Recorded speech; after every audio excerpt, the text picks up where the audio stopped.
El derecho de autor en Costa Rica está regulado desde 1883, cuando entramos a ser parte de lo que se llamó el Convenio de Berna. Por lo tanto, las obras de los creadores, pintores, escultores, fotógrafos, grabadores y cualquier expresión plástica está protegida desde ese momento.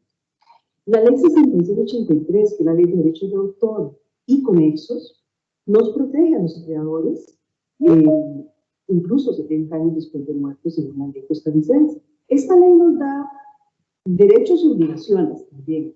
Nos da, entre ellos, el derecho moral, que es muy importante, porque a través del derecho moral es que nosotros podemos hablar de una paternidad de la obra, ¿verdad? Que es muy importante.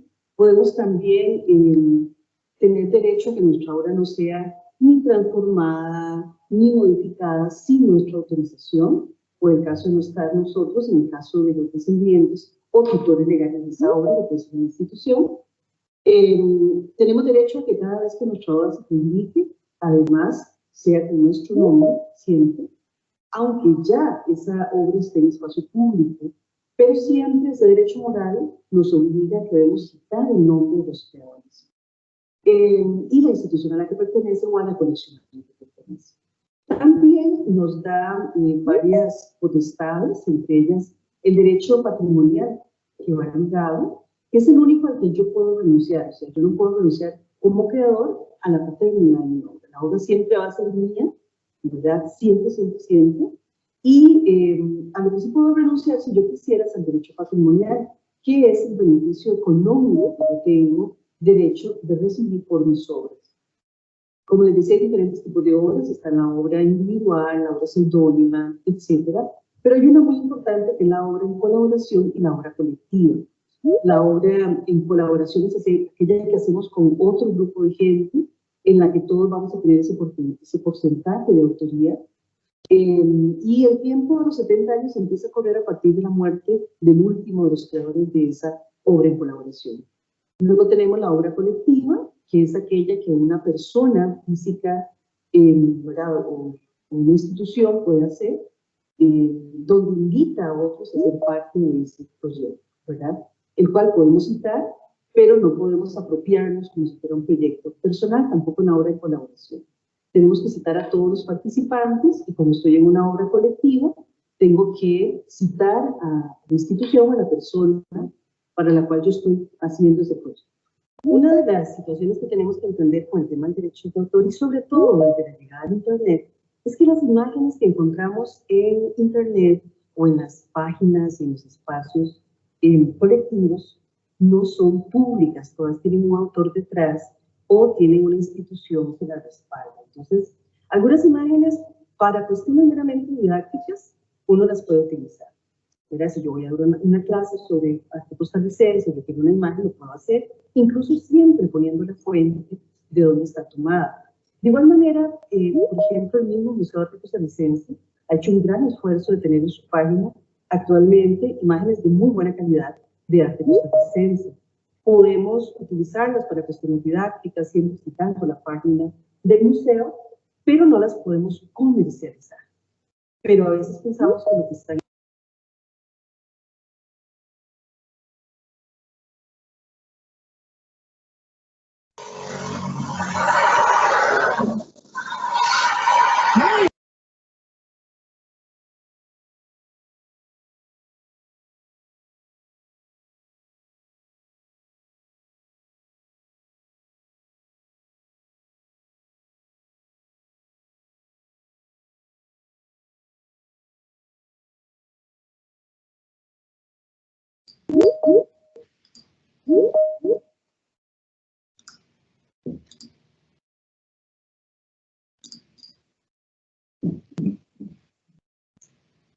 Les doy la bienvenida.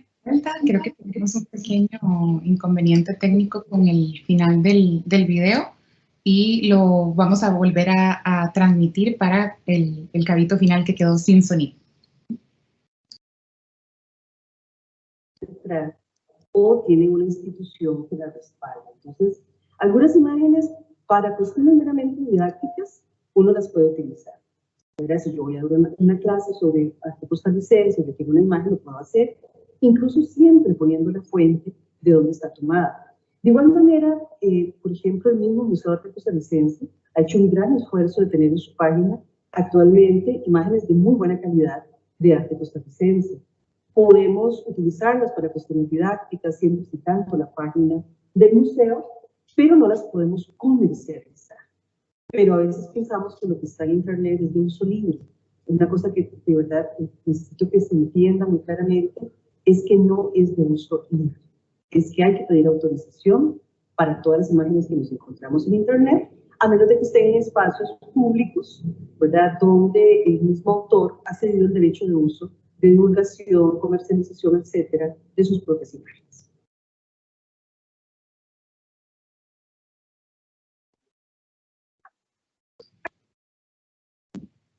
A continuación vamos a iniciar esta sesión entonces dedicada a los derechos de autor. En esta primera parte que celebramos el día de hoy, vamos a abordar los aspectos conceptuales fundamentales de la Ley de Derechos de Autor en Costa Rica, es decir, de esta normativa que nos rige a todos en este país, y contextualizar entonces su alcance. En la segunda parte, este tema en realidad está dividido en dos partes, uno en la primera sesión y uno en la cuarta sesión. En la segunda parte, en algunas semanas, vamos a abordar el aspecto funcional, es decir, la aplicación de la ley. Pero sí es muy importante entender los alcances de la ley a partir de su explicación conceptual. Le paso la palabra a Susi Vargas Alvarado, artista visual, investigadora y especialista en derechos de autor, además responsable de registro y catalogación de la colección del Museo de Arte Costarricense. Adelante, Susi.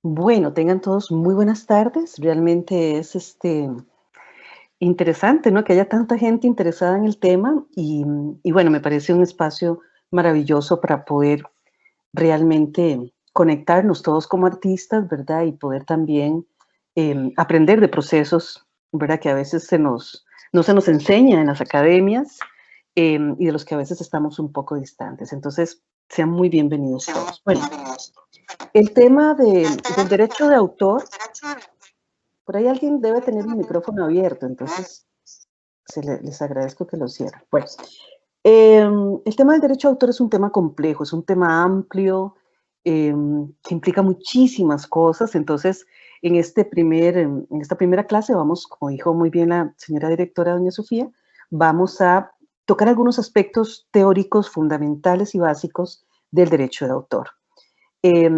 Y más adelante estaremos abordando otras cosas y otras complejidades que tienen que ver ya con nuestras obras en los espacios virtuales, físicos, etcétera, que de hecho implican otras regulaciones, incluso cosas como limitaciones, etcétera. Entonces, bueno, el derecho de autor nos habla de la protección a las obras. Si quieren pasamos la otra imagen, ¿verdad?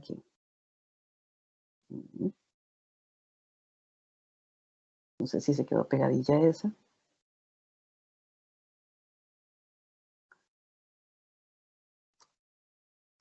No sé, se nos quedó como pegadita esa imagen. Pero bueno, la Ley de Derechos de Autor está regulada por el tema de la propiedad intelectual. La propiedad intelectual entonces se divide en dos grandes áreas. El tema de la propiedad industrial, que es el que regula y el que protege todo el tema de marcas, patentes, diseños industriales y dibujos industriales. A veces los artistas, y de hecho históricamente en Costa Rica hemos encontrado muchos artistas que también trabajaron haciendo logos y marcas y cosas. El mismo Fausto Pacheco tiene una cantidad de obras que él trabajó para loguitos de marcas, productos, etc. Y luego está el área del derecho de autor y conexos, ¿verdad? Y de ese es el que vamos a hablar específicamente. Pero, como les digo, a veces los artistas, ¿verdad?, por una u otra razón, nos quedamos en alguno de los espacios a través del diseño industrial. La propiedad intelectual como tal es una creación del intelecto, ¿verdad? Surge, eso es muy importante, a partir de la necesidad de una o más personas. Y estas necesidades pueden ser físicas o sociales. Se ha hablado siempre que, de alguna manera, la parte de diseño industrial o de propiedad industrial obedece fundamentalmente a esas necesidades físicas.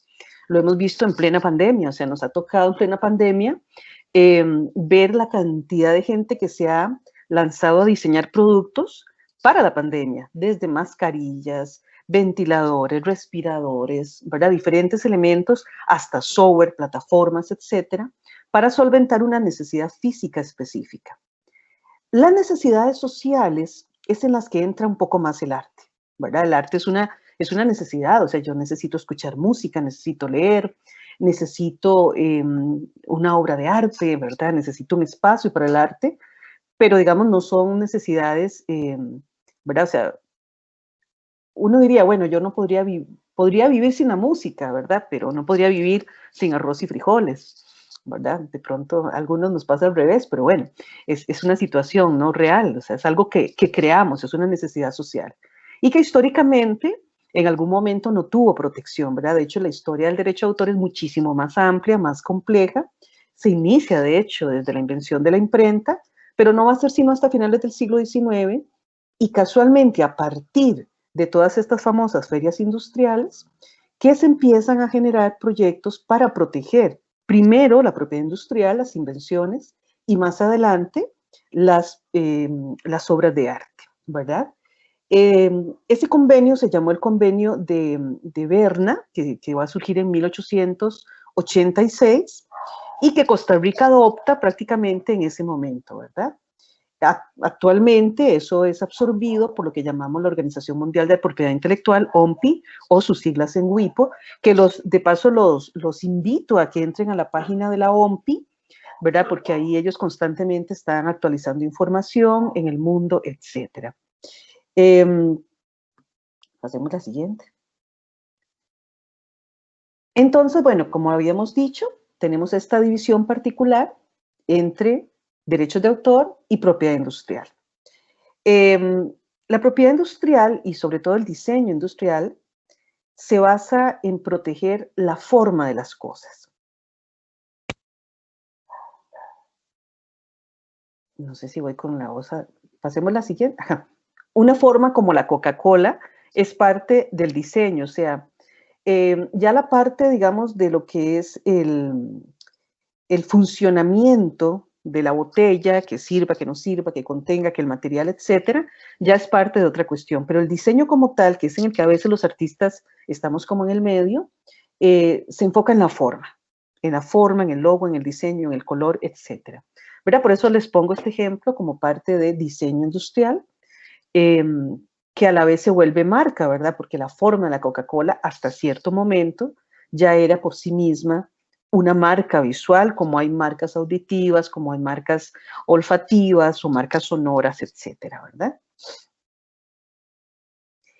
En el caso de el derecho de autor, que es el que nos compete el día de hoy, es muy importante porque, como les digo, surge un poquito más adelante, ¿verdad? Y se va a enfocar en proteger el tema de las publicaciones, ya desde la imprenta, y más adelante de las obras plásticas.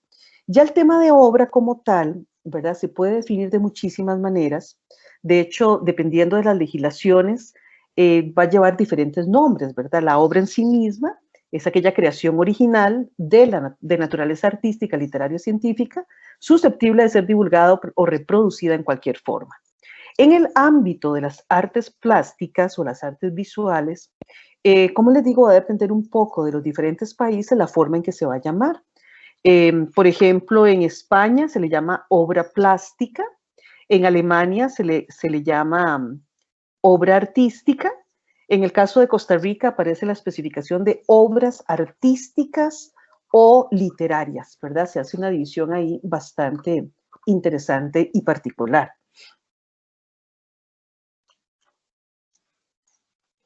Entonces, en el caso de nuestra ley, en el artículo primero de la ley 6683, se especifica, es un poco más resumida que las leyes de otros países, ¿verdad? En el caso nuestro, ese artículo primero resume, ¿verdad? Y con todas las correcciones que se hicieron a la ley en el 2008, lo que protege la ley de derechos de autor, ¿verdad? Pero no es como tan puntual como uno quisiera, como si encuentra uno en legislaciones en otros países.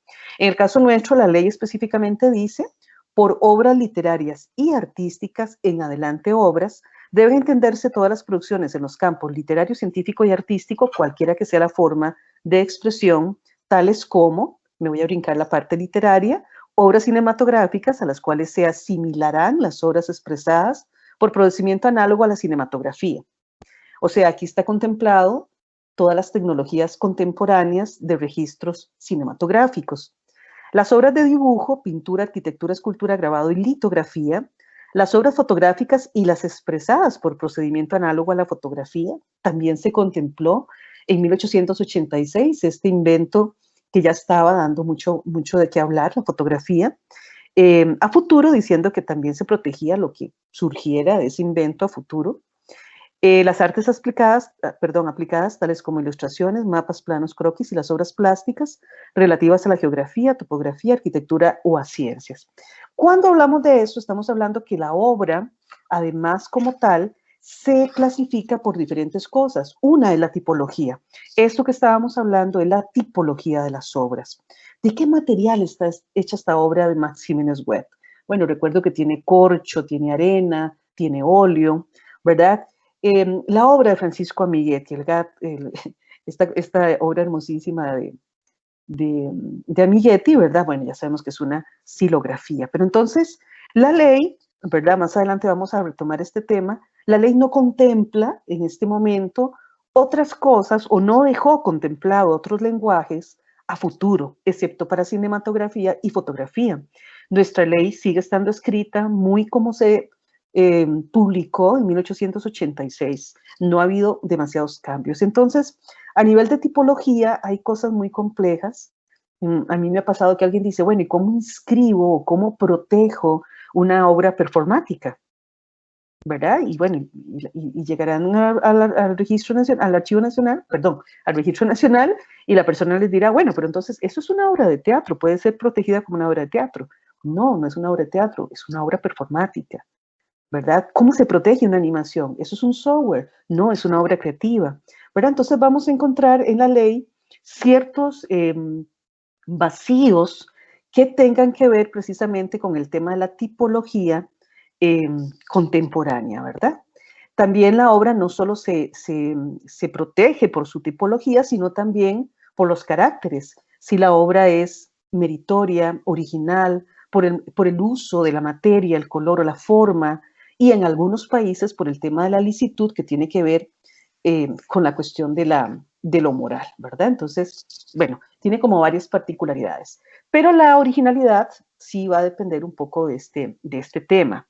Y luego vamos a tener los tipos de obra, porque detrás de una obra obviamente hay un autor, y vamos a tener entonces los tipos de obra. Perdón, empecé y olvidé un pequeño detallito que es muy importante.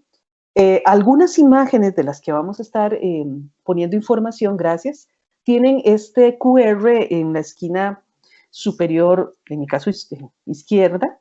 Pueden con sus celulares accesar a ese código y van a encontrar mucha más información de la obra, que es parte de los referentes del registro de colecciones estatales. Entonces, cuando vean alguna obra con ese código QR, pueden ingresar a través de él y encontrar más información de las obras. Gracias. Bueno, entonces tenemos los tipos de obras, que eso es sumamente importante. Y en el caso del derecho de autor vamos a tener las obras originales, anónimas, seudónimas, individual, colectiva, colaborativa, derivada o compuesta e inédita. Entonces vamos a hablar un poquito de cada una de ellas. La obra original es interesante porque se habla de las obras que han sido primigeniamente creadas, o sea, esos bocetos que se consideran también como obra terminada, como el caso de esta obra de Ranucci, ¿verdad? Donde hay una cosita aquí que me está, bueno, no importa, me está tapando los textos de las imágenes, ¿verdad? Que él lo hace como boceto, luego la vamos a ver más adelante, en un caso interesante donde el autor retoma, ¿verdad? Este boceto y finalmente la obra tiene otro diseño, otra forma.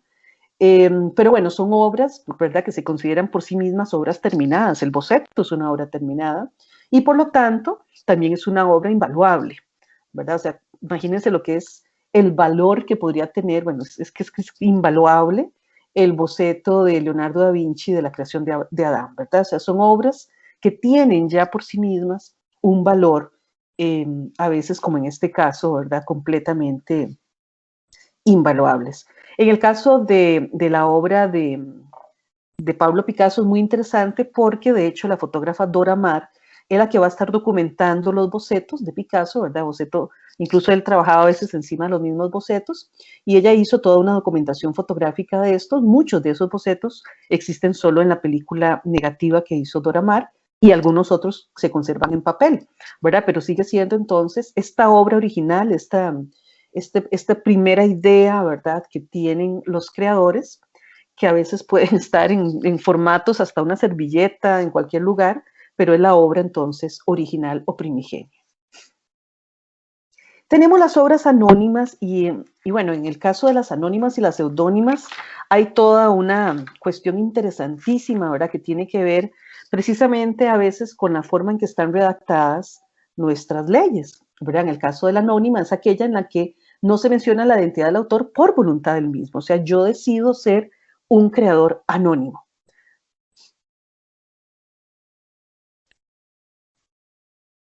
Entonces tenemos el tema de los anónimos históricos, ¿verdad? Que es como bastante interesante, donde, bueno, definitivamente hay obras de arte por todo el mundo que encontramos y donde usualmente no tenemos un autor, ¿verdad? Entonces sí es como bastante complejo. De hecho, a veces hay casos de artistas contemporáneos, comillas, anónimos, pero que realmente no cumplen con la especificación de la ley, que es que definitivamente su nombre nunca se va a conocer, ¿verdad? A partir precisamente de la decisión del mismo artista de que eso se dé. Entonces, los casos más usuales tienden a hacer esto, ¿verdad? Se pueden atribuir a veces las obras a alguien, pero realmente el autor está desconocido. Y luego tenemos el caso de las obras seudónimas, en las que el autor se presenta bajo un seudónimo que no lo identifica, ¿verdad? Eso es un problema grave de redacción que tiene la misma ley, ¿verdad? O la forma en que nuestra ley está redactada. Es muy complejo, ¿verdad? Eso implica, y fue un conversatorio que tuvimos precisamente montando esta charla, o sea, eso implica que todos los seudónimos que conocemos, incluyendo una Carmen Lira, por ejemplo, no estarían apegados a la ley, porque todos sabemos que Carmen Lira era el seudónimo de Carmen, bueno, casi todos, de Carmen, de María Isabel Carvajal, ¿verdad? Entonces, ¿qué pasa con todo eso? O ciertos artistas plásticos. Entonces, bueno, aquí hay un error, ¿verdad? Interesante y grave en la ley, que es la forma en que está redactado en el artículo 4, inciso Ch, de la Ley de Derechos de Autor, ¿verdad? Entonces, esto implica que este autor oculta su nombre su nombre verdadero bajo uno falso, ¿verdad? Y se vuelve como bastante complejo a la hora de trabajar con el tema de los seudónimos. De hecho, el caso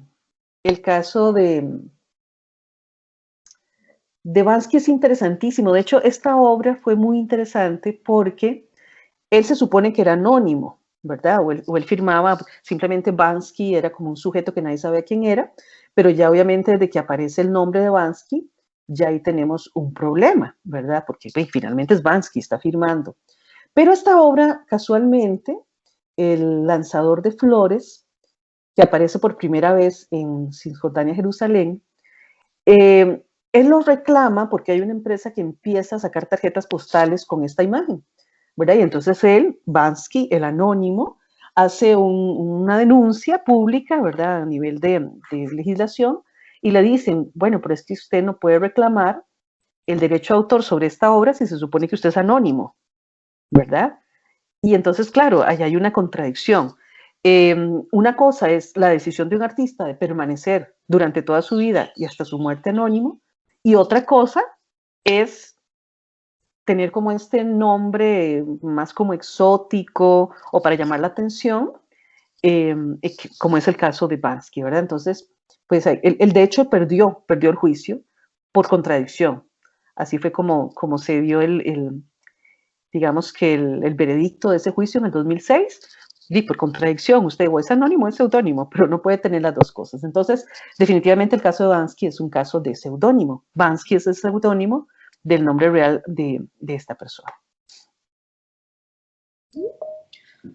En efecto, como señaló Susi, existen dos tipos de seudónimo, y esto es una particularidad interesante no solo en nuestra ley de derechos de autor, sino en general en todos los textos normativos en muchos países.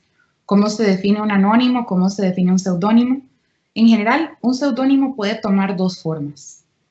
La primera de ellas es justamente la que Susi evocó hace un rato con el ejemplo de Carmen Lira. Es un artista que se da un nombre distinto al que tiene, pero que no se oculta detrás de su nombre. Un buen ejemplo de este caso de figura es María Gutiérrez Cueto y Blanchard, conocida como Marie Blanchard. Ella se va a París en 1909 y poco tiempo después adopta el nombre Marie Blanchard, dejando el María atrás. Y es un nombre que ella se da a sí misma y es reconocida por ese nombre como persona y como artista. Ella no se está escondiendo detrás de un nombre, sencillamente se da un nombre artístico. Esto es un ejemplo de seudónimo. Otro ejemplo, y un ejemplo local, es el artista Guillermo Vargas, que va por el seudónimo Abacuc. Sin embargo, existen otros seudónimos, que es el seudónimo en el caso en el que el artista decide esconderse o mantener su identidad como persona física, mantenerla oculta detrás de un nombre, que es el caso de Bansky. En el caso de Bansky, como apuntó Susi, no se trata de un artista anónimo, se trata de un artista seudónimo reconocido así en muchas normativas distintas. Bueno, luego tenemos el caso de la obra, bueno, en el caso de Sor María La Salette también, que es una obra seudónima. El caso de Sor María es muy interesante, ¿verdad? Porque ella se llamó María Cristina Quirós Calvo. Y aquí, bueno, es una autora poco conocida realmente en Costa Rica, una autora maravillosa de arte abstracto, que usó como artista su nombre de religiosa, ¿verdad? Que es muy interesante. Ella usó entonces su nombre de Sor María de la Salette, con la especificación RBP, que es religiosa del Buen Pastor, ¿verdad? Esa es la denominación que ella pone. Entonces, bueno, es un caso muy, muy interesante, donde ella, como les digo, decide usar su nombre religiosa como su propio seudónimo como artista. Luego tenemos la obra individual, que aunque suene, ¿verdad?, como lógico, es aquella producida por un único autor. Y es muy importante porque aquí, precisamente, en esta cuestión del autor, es donde se denota precisamente este tema que hablábamos al puro inicio, ¿verdad? El tema de la originalidad de la obra, ¿verdad? O sea, la forma en que este artista expresa a través de un lenguaje personal, entonces, su forma de ver el mundo. Y esto es también muy interesante, muy importante, ¿verdad? Porque nos está hablando precisamente de el manejo de los materiales, del manejo de los lenguajes simbólicos, de lo conceptual, ¿verdad? Es algo que tiene que ver con una gran cantidad de aspectos que son propias del autor. Y que lo reconocemos, ¿verdad? O sea, nosotros vemos una obra como esta y ya sabemos que es una obra de Lea Astorga o de Rafa Fernández, ¿verdad? Hay una firma, hay una particularidad que nos habla de estos autores y de la forma en que ellos trabajaron entonces, ¿cómo se llama? El universo, ¿verdad? Es el desarrollo por parte del autor en su creación intelectual de una idea propia y no ajena, ¿verdad? A partir, como les digo, de la conceptualización y el manejo de los materiales. Luego tenemos el tema de la obra colectiva, ¿verdad? Que es tal vez cuando uno habla de esto a nivel de derechos de autor, siempre hay como una confusión, ¿verdad? O sea, como que la gente se reúne a hacer un proyecto, entonces estamos en un colectivo y estamos haciendo una obra colectiva, ¿verdad? Pero son, digamos, denominaciones muy diferentes cuando hablamos de obra colectiva y obra en colaboración, ¿verdad? Entonces es como muy importante aclararlo.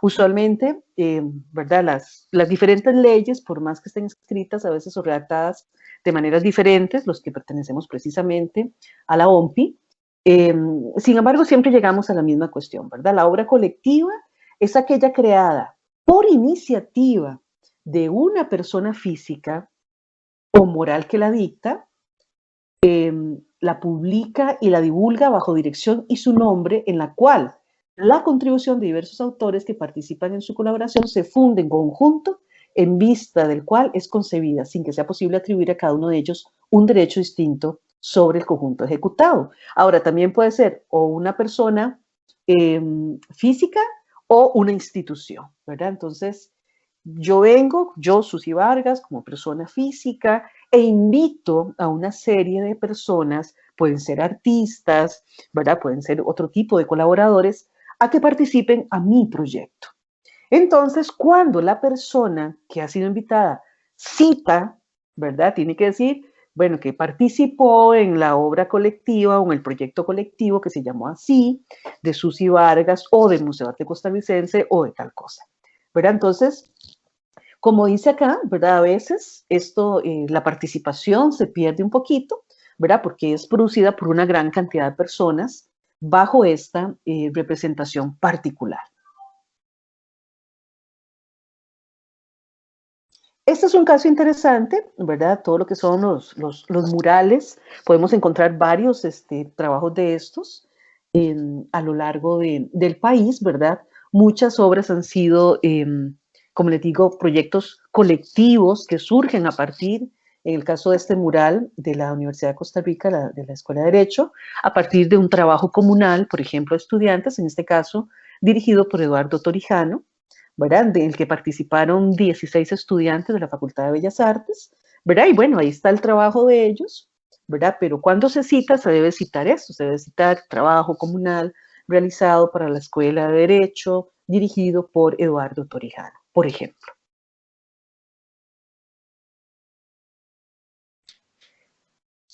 Un ejemplo en el que tenemos un error con respecto a la forma en la que se utilizan los términos es el caso del mural La Agricultura de Francisco Amiguetti. Este mural es presentado por el propio artista como una obra individual. Sin embargo, históricamente el nombre de Margarita Bertó, que fue su colaboradora, había sido invisibilizado, y no por decisión del artista, sino por la manera en que las instituciones llevaron el registro de este bien. Esta obra, que fue realizada, el artista dice en colaboración, pero hay que entenderla como colectiva, porque es imposible separar la participación de Margarita y de Francisco. Esto queda evidenciado gracias a un documento que el museo conserva, el cual es un certificado de autenticidad, en el cual el artista, en la primera frase, lo que indica es que la obra fue realizada en colaboración con Margarita Bertó. Pero si nos damos cuenta, a pesar de que lo indica en el certificado, la obra está firmada como si fuera una pieza de Francisco Amiguetti. Por esa razón, aunque diga colaboración, es una obra colectiva.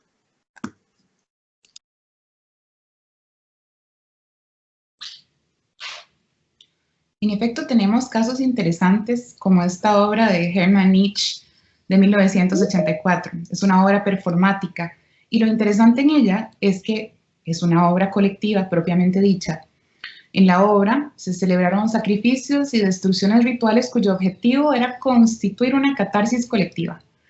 Este teatro, en palabras del artista, es un medio de acceso a símbolos más profundos y más sagrados, por vía de la blasfemia y de la profanación. Se desarrolló durante 3 días y 3 noches en un castillo antiguo rodeado de viñedos, y en el conjunto de acciones performáticas participó no solo el artista, sino una gran cantidad de invitados, como partícipes de la obra.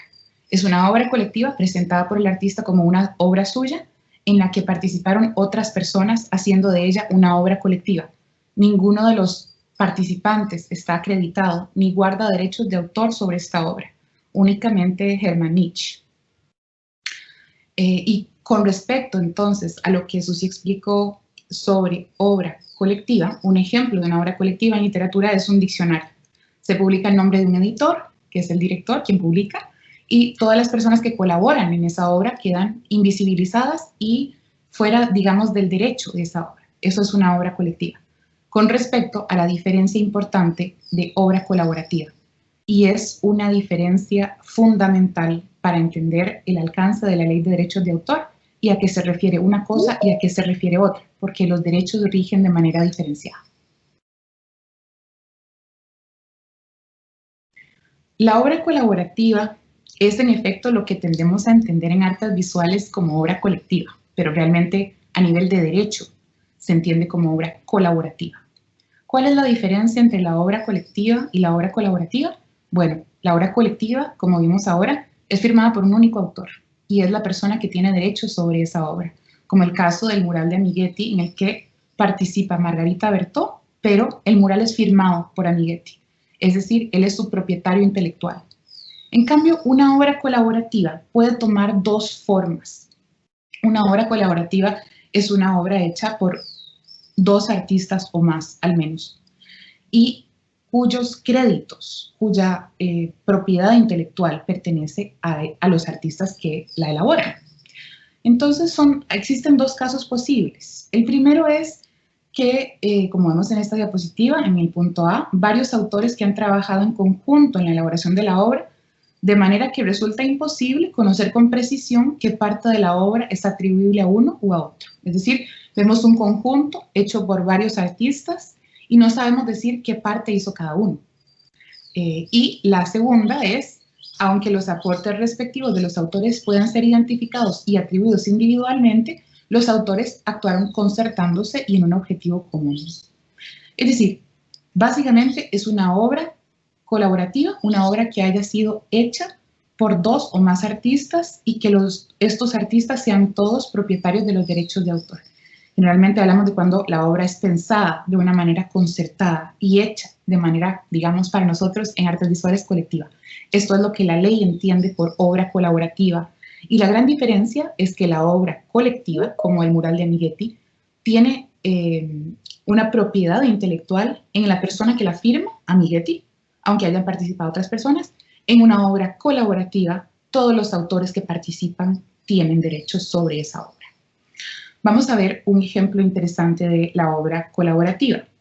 Es una obra histórica muy, muy interesante en la historia del arte político, además, de 1967, el momento en el que el Salón de París se traslada a La Habana por iniciativa del pintor Wilfredo Lam, que de hecho, si ustedes ven en el centro de esta obra, la ruedita que está en el centro son unos escudos de Wilfredo Lam, y alrededor entonces se desarrolla esta espiral donde cada uno de los artistas, no son solo artistas, hay intelectuales, poetas que participan en este gran mural, hoy en día conservado en, no en el Museo de Bellas Artes, bueno, en la sección Arte Cubano, que es otro edificio, y que se considera una obra colaborativa en la que cada artista es reconocible dentro de la obra con un fragmento propio.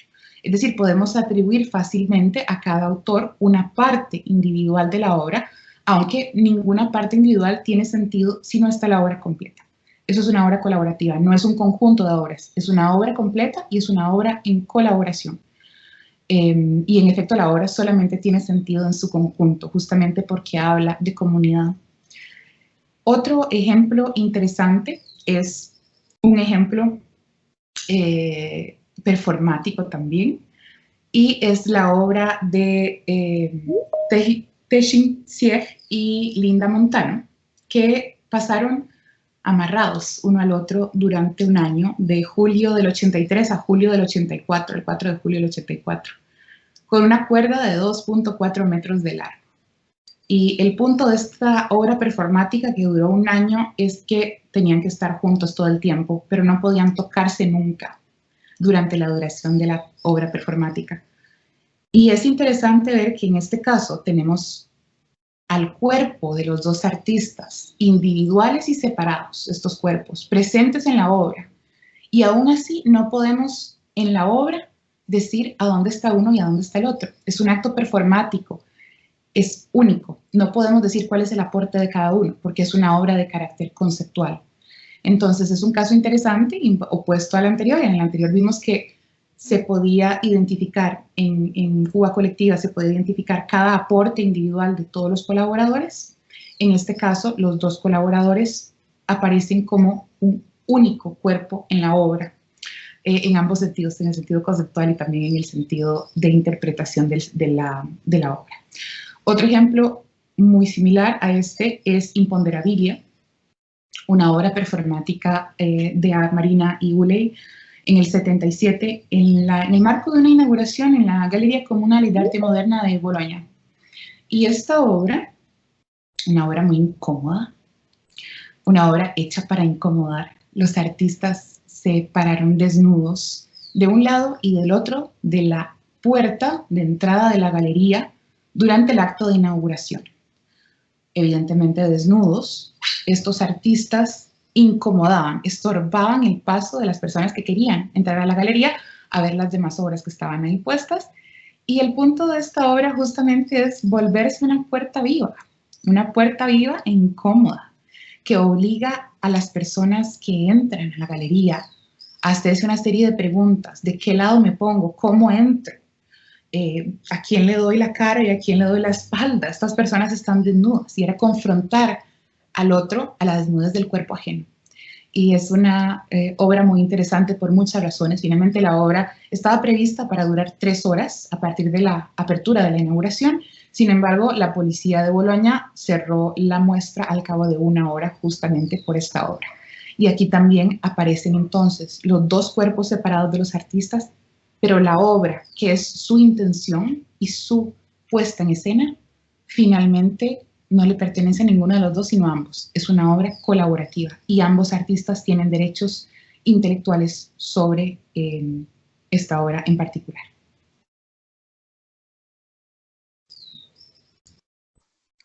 Bueno, con respecto a este tema, todavía creo que es importante anotar acá que el derecho de autor en Costa Rica y en muchos países, pero específicamente aquí porque en otros países son tiempos menores, otorga entonces protección a la obra 70 años después de muerto el autor, incluso, ¿verdad? Entonces, eso es muy importante, porque en una obra en colaboración, colaborativa,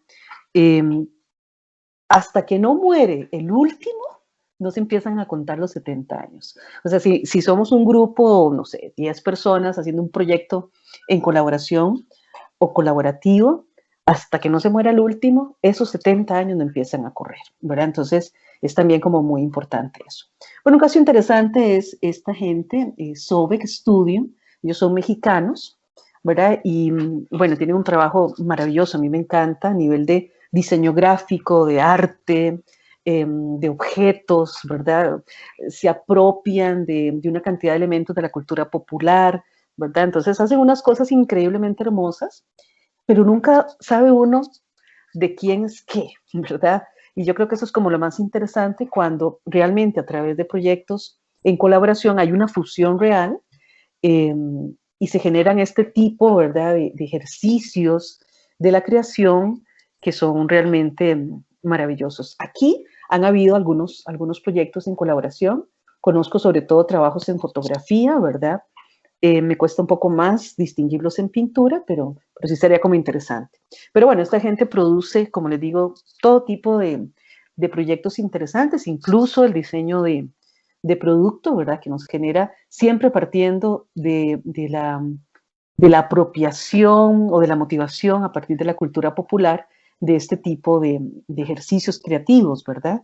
Pero sí es muy importante, ¿verdad?, entender eso. O sea, en un proyecto en colaboración se funden las cosas. No. Si ya realmente empieza a imperar más el estilo de uno sobre el otro, ya nos pasamos al otro lado, ¿verdad? Entonces, es una de las cuestiones importantes del proyecto en colaboración.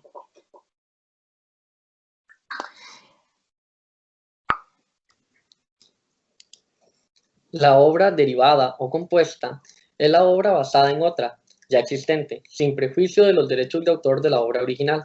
Esto quiere decir que el artista se apropia de alguna imagen, una sección, puede ser desde el elemento más importante hasta una parte de la composición que él considera de valor para su exploración plástica. Un ejemplo es la famosa obra El caballero con la mano en el pecho, del artista griego en España, el Greco, que es una imagen que es conocida a nivel mundial. Y hay artistas, como en este caso José Miguel Rojas, quien se apropia de esa imagen casi icónica para generar una nueva producción artística, sin que esta obra sea un plagio de la primera. Él claramente hace referencia a que es una obra previamente existente y retoma sus valores más importantes. Otro ejemplo que podemos encontrar en las colecciones del Estado es la obra de Alberto Murillo, La noche triste del corcel árabe, que forma parte de una serie de 3, en la cual el artista recupera un elemento, una sección de la obra que es igualmente reconocida a nivel mundial. Es muy fácil identificar el mensaje que quiere transmitir de desolación, de tristeza, de sufrimiento y de muerte, que todos estos elementos de la obra transmiten ya muy rápidamente. Entonces el artista toma una sección y la incluye en su composición, siempre indicando que, pues, que viene de una composición de un artista previo.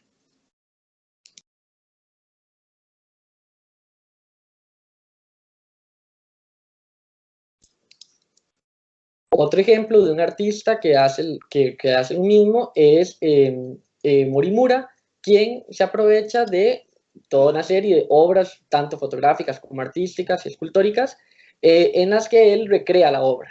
Pero el artista nunca se atribuye la obra como si fuera una invención original, sino que claramente queda indicado que existe una obra previa de la cual él va a apropiarse de los elementos, aunque en este caso incluso la obra sea prácticamente una reproducción.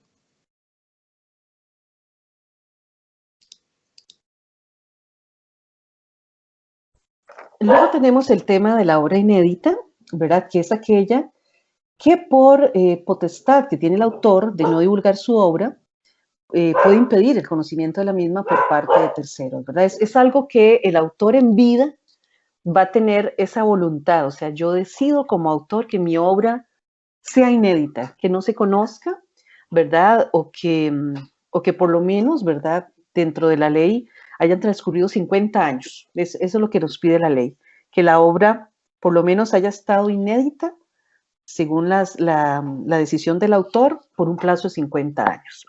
Un caso muy interesante es casualmente los dibujos de Juan Manuel Sánchez, toda esta serie maravillosa que tiene el autor de dibujos eróticos, íntimos, ¿verdad? Que el autor en vida no divulgó, no dio a conocer, ¿verdad? De hecho, prácticamente sigue siendo todavía un Juan Manuel bastante desconocido para la gran mayoría de nosotros, porque las obras que estamos acostumbrados a ver de él pues son las ilustraciones que tal vez hizo para algunos cuentos de mi tía Panchita, de Carmen Lira, ¿verdad? O ilustraciones para otros textos infantiles. O sea, tenemos esta visión de un Juan Manuel Sánchez de textos infantiles y de pronto, ¿verdad? Se nos abre este espacio interesantísimo de un Juan Manuel de obra muy erótica, ¿verdad? Hermosísima, que logramos conocer gracias a la donación de su viuda, doña Berta, que además tuvo la visión de no destruirlos, ¿verdad? Porque muchas de las obras,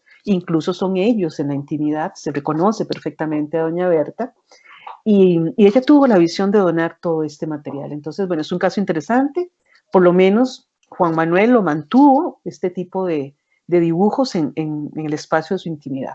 Otro caso sumamente interesante es el de don Álvaro Herrera, ¿verdad? Maravilloso fotógrafo que trabajó por muchísimos años como fotógrafo de el San Juan de Dios.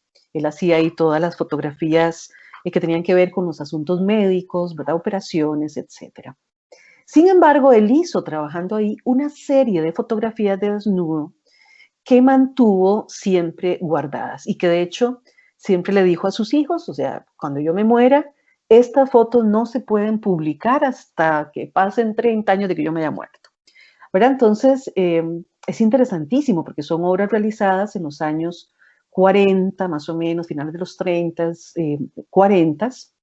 Y bueno, él está aquí protegiendo también como autor, no solo su obra, porque en ese momento, pues hacer desnudo artístico en fotografía no era tan bien visto, sino que además está protegiendo la identidad de sus modelos. En la cuarta sesión de estos talleres vamos a hablar precisamente del derecho del uso de la imagen del otro. Ese es uno de los temas que vamos a trabajar cuando hablemos de limitaciones, ¿verdad?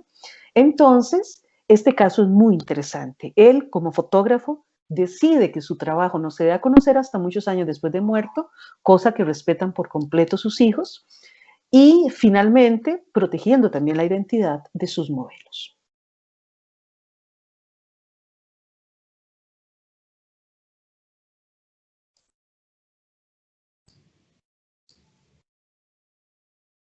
Bueno, entonces el La ley de derechos de autor y derechos conexos le concede al creador, al artista, dos tipos de facultades. Y esto es el centro y el corazón de la ley de derechos de autor. Existen por una parte los derechos llamados morales y por otra parte los derechos patrimoniales. Y ambos implican cosas bastante diferentes y es muy importante que cada artista conozca el alcance de estos derechos, qué cubren, cómo se trasladan, cuáles son trasladables y cuáles no, y a quiénes y en qué momento. Entonces, vamos a ver primero el tema de los derechos morales. El derecho moral es un derecho que está definido en el artículo 13 de la Ley de Derechos de Autor y Derechos Conexos y dice que son derechos personalísimos que salvaguardan el vínculo que se genera entre el autor y su obra, son perpetuos para siempre, inalienables, nadie los puede quitar, inembargables, nadie se los puede quitar ni a la fuerza ni embargarlos por ninguna razón, intransferibles e irrenunciables. Es curioso porque esta definición nos dice que son derechos que solamente se pueden ejercer por una persona, son personalísimos. Nadie más que el autor puede reclamar sus derechos morales. No son derechos alienables, nadie los puede quitar, no son renunciables, no son transferibles. Eso es lo que dice el artículo 13. Sin embargo, el artículo 15, 2 artículos más tarde, la ley nos dice que se puede transmitir. Ahí hay un problema importante de la ley. Ustedes saben que las leyes están basadas esencialmente en su interpretación y en la exactitud de las palabras utilizadas para definir cualquier cosa. Estamos ante un tipo de derecho que se supone que en principio es un derecho que solo puede ejercer una persona, pero de pronto también se puede transmitir, es decir, se puede heredar. ¿A quién se puede heredar el derecho moral? Se puede heredar o se hereda directamente al cónyuge del artista, se hereda después a sus descendientes y posteriormente a sus ascendientes, en ese orden, por el plazo de protección de la obra. Sin embargo, también el artículo 13 nos dice que los derechos morales son perpetuos, es decir, que son para siempre. Y este es un problema muy grande, porque eso significa que los derechos morales llega a un punto en que muchas generaciones después todavía tienen que ser defendidos por quienes los heredan y por los hijos y los hijos y los hijos y los hijos de quienes los heredan, porque es un derecho perpetuo, es un derecho para siempre. A diferencia de los derechos patrimoniales que vencen con un plazo después de la muerte del autor, los derechos morales no vencen, son para siempre. La ley también dispone que corresponde al Ministerio de Cultura, Juventud y Deportes la defensa de estos derechos cuando a falta de herederos la obra pase a dominio público. Pero es que de todas maneras la obra pasa a dominio público, haya herederos o no. Son muchos problemas de redacción y los problemas más importantes de redacción y de interpretación de esta ley están en el artículo 13, 14 y 15, que justamente definen los derechos morales y son los derechos más sensibles para los artistas visuales. ¿Por qué existe este conflicto? Bueno, el artículo 14 nos dice qué son estos derechos morales. Entonces, los derechos morales esencialmente son 4. El primero es mantener su obra inédita. Un artista tiene derecho a que su obra nunca sea editada, nunca sea publicada. Es el primero. Puede aplazar además por testamento su publicación y reproducción de un plazo de hasta 50 años posteriores a su muerte.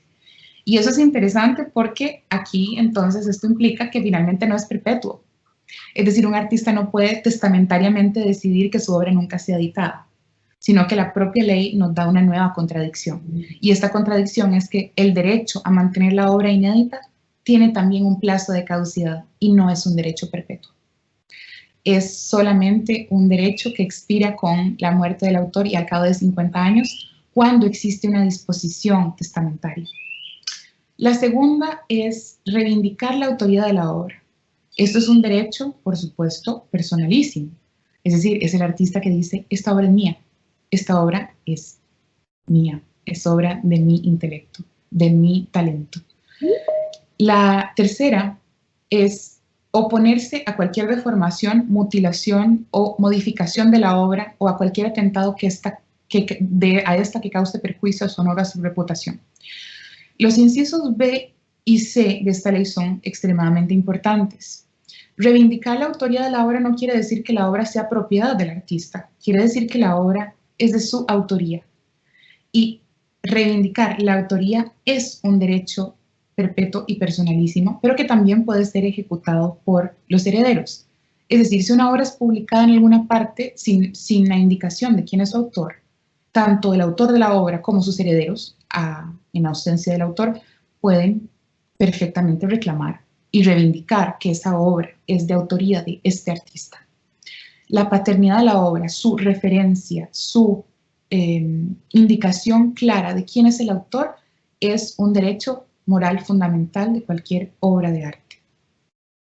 Y quizá el más sensible de los artículos es el inciso C del artículo 14, que dice que un artista se puede oponer a cualquier deformación, mutilación o modificación a su obra, o a cualquier atentado que cause perjuicio a su honor o a su reputación. Esto básicamente implica que un artista tiene derecho moral sobre el bienestar de su obra. Y eso es muy importante. Eso significa que este derecho priva sobre el derecho del particular que posee la obra o de la institución que posee la obra. Yo como coleccionista no puedo destruir una obra de arte, no puedo modificar una obra de arte porque ese derecho no me pertenece. Yo puedo poseerla como coleccionista, pero no puedo modificarla, no puedo alterarla y no puedo destruirla. En ningún caso, porque eso estaría atentando contra este derecho dado en esta ley. Y el último, el D, a menos que se acuerde de otra manera, retirar la obra de circulación previa indemnización a los perjudicados con su acción. Bueno, esto es un poco más complejo porque esto generalmente tiene que ver con publicación de libros o con otro tipo de publicaciones. También aplica a las artes visuales en la medida en que también puede generarse este tipo de problemática en la publicación digital de obras de arte y, en efecto, el artista tiene derecho a retirar su obra de circulación. Y esto tiene que ver más, este último inciso, con los derechos patrimoniales que vamos a abordar posteriormente. Pero bueno, empezamos a ver que finalmente tenemos esta serie de derechos morales: el derecho a la paternidad, derecho a retirar la obra o a arrepentirse de ella, derecho a que la obra esté íntegra y que no atente contra su honor, derecho a que la obra esté a salvo, derecho a que la obra no sea modificada, no sea destruida, derecho a conservar la obra inédita, pero vimos que eso tiene un límite que son 50 años después de la muerte, de su muerte, y también tiene derecho a modificarla, es un derecho inherente. La modificación es un derecho inherente al artista. Pero de estas, bueno, lo desglosamos en 5 facultades, no están exactamente igual que en la ley, pero son esencialmente los 5 grandes derechos. La ley nos dice que estos derechos son personalísimos, pero se pueden heredar. Hay una contradicción importante, porque ya no son personalísimos en el momento en que se pueden heredar. Pero además de eso,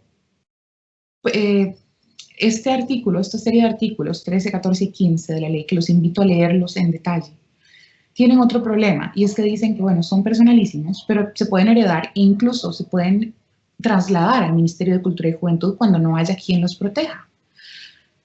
De estos derechos, el derecho a la paternidad, es decir, a reivindicar la obra como suya, lo puede hacer el artista y lo pueden hacer sus derechohabientes, y lo puede hacer el ministerio, por ejemplo.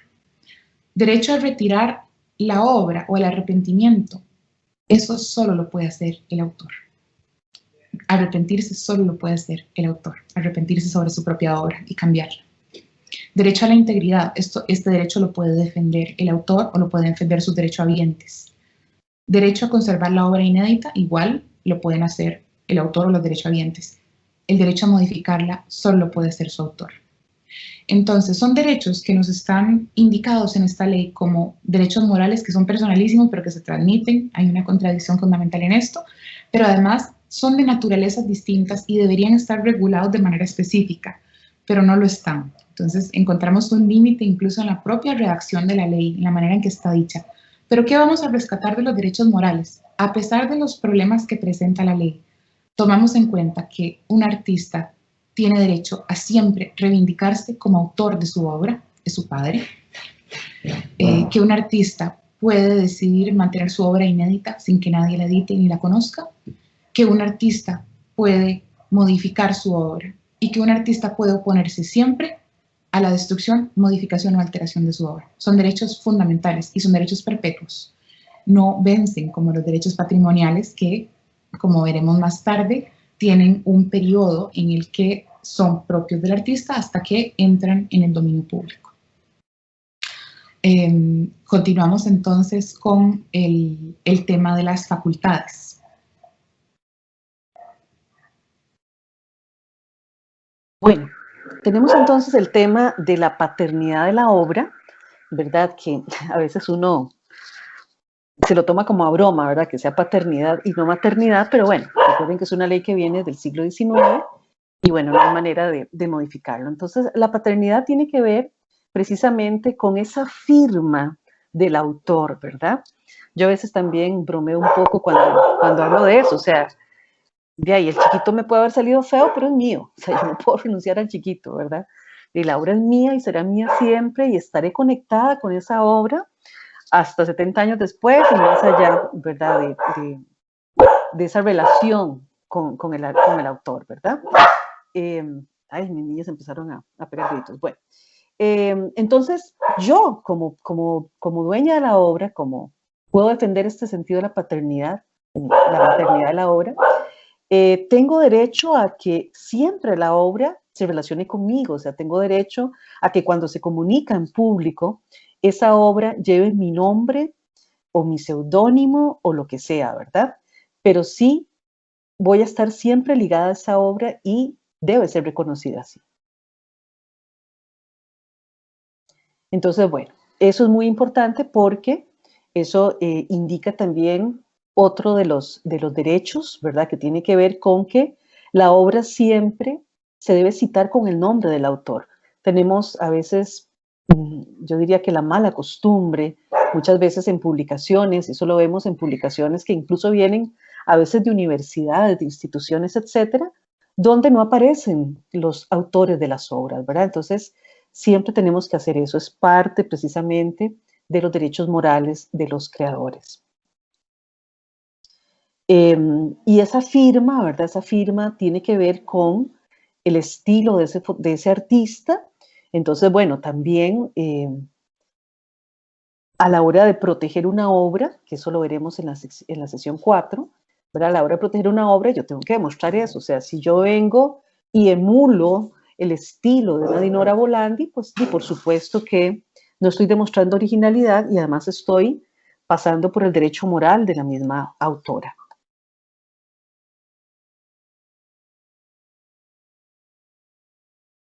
Eso se refiere precisamente a lo que estábamos hablando, ¿verdad? O sea, yo tengo el derecho de que siempre se cite mi nombre, pero de cualquier manera, siempre que estamos usando la obra de un autor, se debe mencionar, aunque aparezca cuantas veces sea, ese nombre tiene que aparecer siempre, ¿verdad? Y siempre se debe citar. Aquí vemos un par de ejemplos de algunas cuestiones que se han subido en la página de Facebook del museo, ¿verdad? Donde precisamente siempre se acompaña la obra con los datos respectivos de la misma. Y también es importantísimo el tema de la colección, ¿verdad? Uno de los grandes problemas que presenta la virtualidad es que precisamente tenemos acceso a mucha información que reproducimos una y otra vez y no solemos poner esos créditos, ¿verdad? Entonces, hay que educar a la gente, hay que educar a los mismos artistas, ¿verdad? A los mismos historiadores, a los mismos investigadores, de que esto siempre acompañe la obra. Yo he visto infinidad de obras, se da muchísimo en el caso de la fotografía, por ejemplo, que son imágenes que pertenecen a, no sé, la colección del Museo Nacional, ¿verdad? O que aparecen en una publicación y simplemente la gente las coge, ¿verdad? Las postea, le pega un pantallazo a su compu, lo que sea, y empieza a postearlas una y otra vez, sin mencionar la fuente, sin mencionar el autor, ¿verdad? Y esto es lo que tenemos que reeducarnos, ¿verdad? Y nosotros como artistas también exigirlo. O sea, cuando una obra mía aparece en una publicación, lo mínimo que tiene que aparecer es mi autoría. Susi, perdón, te voy a interrumpir un momento para hacer un pequeño anuncio. Tenemos una dificultad porque no todos nosotros, no todos ustedes tenemos acceso al chat para las preguntas. Entonces vamos a abrir un espacio de preguntas al final de la presentación y vamos a aprovechar también para vernos y oírnos. La voz es importante y más bien casi que me parece una buena cosa que podamos atender consultas, observaciones y comentarios de ustedes, de todos los que nos acompañan al final de la sesión. Este era mi anuncio, entonces, por favor, tengan en mente o anoten sus preguntas específicas y las vamos a tener entonces en un espacio de preguntas de 20 minutos al final de la presentación. Perfecto. Bueno, dentro de este tema de los derechos morales, como vimos, también yo como artista tengo el derecho a arrepentirme, ¿verdad? Yo puedo decir, bueno, esta obra, de ahí sí, yo la hice, pero ahora no me gusta, o no sé, y entonces me arrepiento, o hago modificaciones en la misma, ¿verdad? Es uno de los derechos que tenemos, ¿verdad? Y como bien dice acá, es el derecho que tiene el autor de retirar la obra de circulación o de suspender cualquier tipo de utilización, bien sea porque cambiaron sus opiniones o la obra ya no refleja sus conceptos intelectuales o artísticos, porque quiere modificarla, o porque desea que sea utilizada de distinta manera, ¿verdad? Eso pasa mucho, ¿verdad? De pronto, bueno, yo he visto casos acá de una marca conocida de café, no voy a mencionar el nombre, ¿verdad? Que de pronto algún artista le da una obra, ¿verdad? Ellos prometen una divulgación, después no pasa y después entonces la imagen empieza a aparecer en absolutamente todo lado sin que nosotros hayamos autorizado, ¿verdad? Entonces, una de las cosas que es importante acá es el tema de la divulgación, o sea, solo yo puedo decir dónde quiero ver mi obra y cómo la quiero ver, nadie me la puede transformar, incluso si yo presto una obra, qué sé yo, para alguna portada de un libro, me la solicitan o lo que sea, solo yo puedo autorizar que esa obra se edite. Solo yo puedo autorizar que si algo es en color pase a blanco y negro. Solo yo puedo autorizar todo este sistema de modificaciones, ¿verdad? Y no es que me llegue el creativo o quien sea y me dice, ay, qué bonita quedó la portada ya publicada y todo, y yo con la obra a la mitad, ¿verdad? O ni siquiera pusieron mi crédito. Entonces, yo puedo tomar decisiones de ese tipo. Un ejemplo muy interesante es el de Max Jiménez, que como la mayoría de nosotros sabemos, Jiménez Webb no solo fue un extraordinario pintor, escultor, sino también fue un maravilloso fotógrafo, escritor, ¿verdad? O sea, ¿qué no hizo este hombre? Bueno, Max Jiménez publica esta obra, Unos fantoches, y cuando ya la publica, que por cierto tiene esta imagen tan interesante a plumilla en la portada de Kiko Quirós, cuando él ya publica esta obra, se arrepiente y la retira, ¿verdad? Trata de comprar todos los libros habidos y por haber y retirar esta obra en circulación. Unos fantoches es una crítica sumamente fuerte a la clase social alta de la Costa Rica de la época y pues ya yo me imagino, no sé, quién le diría, el papá o algo así que le dijo, Max, estás criticando a la gente de tu misma clase social, ¿verdad? O no sé qué pasó, y finalmente él decide retirarla. Se salva porque algunos ejemplares ya estaban en manos de gente que la había adquirido, y entonces llegó a nosotros debido a esa situación. Pero él tuvo esta cuestión de querer retirar la obra, ¿verdad? Y arrepentirse. Hay un concepto muy interesante que tiene que ver con esto, que es el tema del pendimento, ¿verdad? El pendimento o los arrepentimientos es una alteración en un cuadro que manifiesta el cambio de idea del artista acerca de aquello que estaba pintando, por lo que según el significado formal se trata, por lo tanto, de arrepentimientos también, ¿verdad? Entonces, esos pendimentos se pueden dar por muchísimas situaciones. En el caso de esta obra en particular, cuando el autor presenta esta pintura, que es la que vemos en blanco y negro, pues había una insinuación muy sutil en la caída del tirante, ¿verdad? Y dejando al descubierto el hombro, ¿verdad? Recuerden que estamos en el siglo XIX y por más que, se arrepintió, ¿verdad? Porque le dijeron que la obra era muy ofensiva, que no sé qué, no sé cuánto.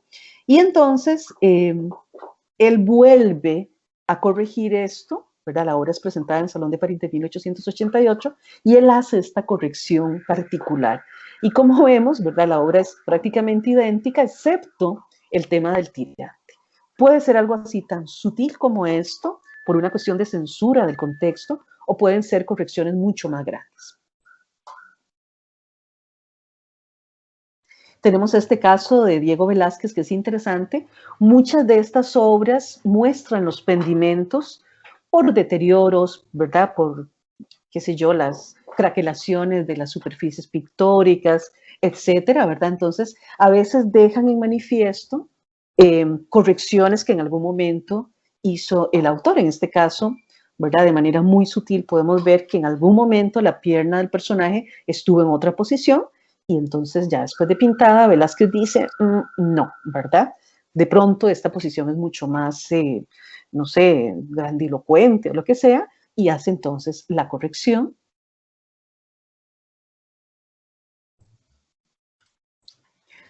Otro caso muy interesante es esta pintura de Johannes Vermeer, que en la pintura original aparecía ese Cupido que vemos a la derecha, ¿verdad?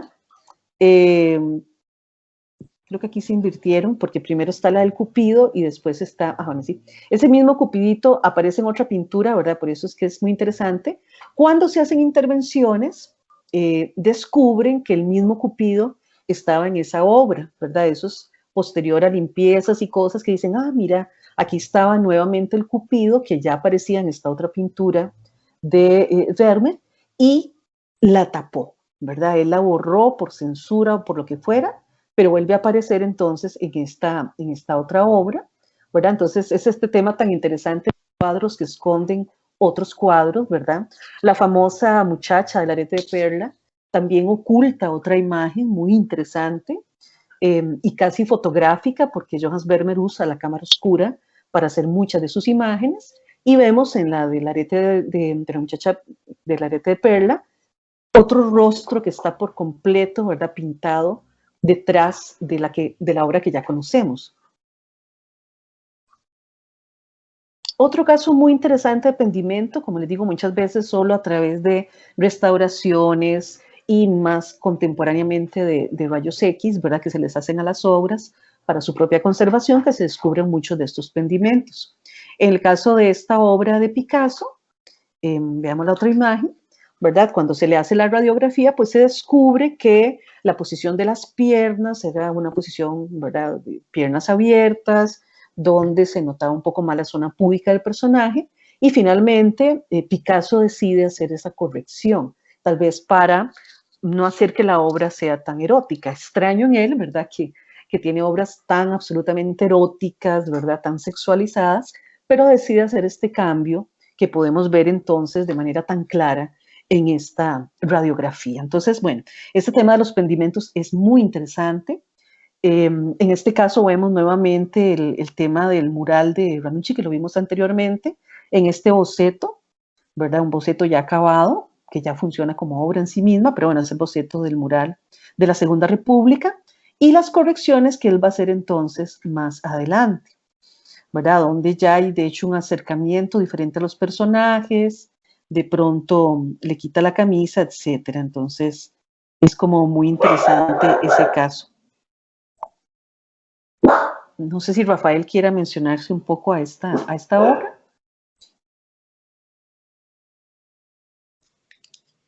Esta obra de las colecciones estatales tiene una historia muy interesante. Fue elaborada para el Aeropuerto Internacional El Coco, donde se expuso durante un tiempo, y cuando se remodeló el aeropuerto, el nuevo aeropuerto no tiene muros, por lo cual la obra no tenía un lugar donde ubicarse, ya que es de cristal, y la obra pasó a estar en manos del museo.